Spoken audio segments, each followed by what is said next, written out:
ஓ.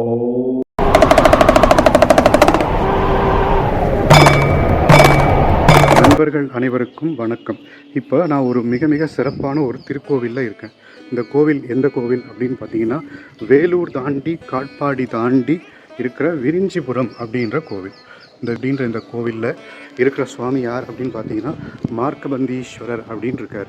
இந்த கோவிலில் பாலாலயம், அதாவது பாலஸ்தானம் பண்ணியிருக்காங்க. கும்பாபிஷேகம் அடுத்த வருஷம் நடக்க போகுது. அதனால் எல்லா சன்னதிகளும், அதாவது விநாயகர், சுவாமி, அம்பாள் தவிர மற்ற எல்லா சன்னதிகளும் க்ளோஸ் பண்ணி மூடி வச்சுருக்காங்க. ஆனால் இந்த வீடியோ நான் உங்களுக்கு போட்டதுக்கு ஒரு காரணம் இருக்குது. என்ன அப்படின்னு பார்த்தீங்கன்னா, இங்கே இருக்கிற ஒரு சுவாமியை நான் உங்களுக்கு காட்டணும்னு ஆசைப்பட்டேன். அருள்மிகு பிக்ஷாடனர் திருக்கோலம்.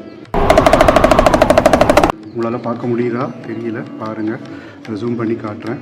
பிக்ஷாடனர் அப்படின்னா உங்களுக்கு தெரிஞ்சிருக்கும் யார் அப்படின்ட்டு. சுவாமி பல திருவுருவங்களில் பிக்ஷாடனர் திருவுருவமும் ஒன்று.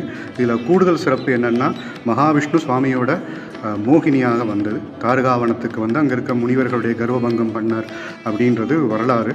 இந்த திருமேனி இங்கே இந்த சன்னதியும் மூடித்தான் இருக்குது. இருந்தாலும் இந்த கதவின் ஊடே உங்களுக்கு நான் அதை காட்டுறேன். பக்கத்தில் பார்த்தீங்கன்னா மோகினி வடிவம் இருக்குது, பூதங்கள் இருக்குது. சுவாமியுடைய அழகு அவ்வளோ அழகாக இருக்குது. அந்த அழகை நான் மட்டும் பார்த்தா போதாது, நீங்களும் பார்க்கணும் அப்படின்ற ஒரு விருப்பத்தில் தான் இந்த வீடியோவை எடுத்தேன். இருக்கிறது விரிஞ்சிபுரம்ன்றது கொத்தமங்கலம் உங்களுக்கு தெரிஞ்சிருக்கும். கொத்தமங்கலம் சுப்பு நல்ல ஃபேமஸ், பிரபலமானவர். அதனால் கொத்தமங்கலம் அப்படின்னா எல்லாருக்கும் தெரியும். விரிஞ்சிபுரம் மார்க்கபந்தீஸ்வரர் திருக்கோவிலில் இருக்கிற இந்த பிக்ஷாடனர் ரூபத்தை தான் நான் உங்களுக்கு காட்டின்னு இருக்கேன். நீங்களும் பார்க்கலாம், பார்த்து சந்தோஷப்படலாம். பார்த்த அனைவருக்கும் நன்றி. ராம் ராம், சிவ சிவ.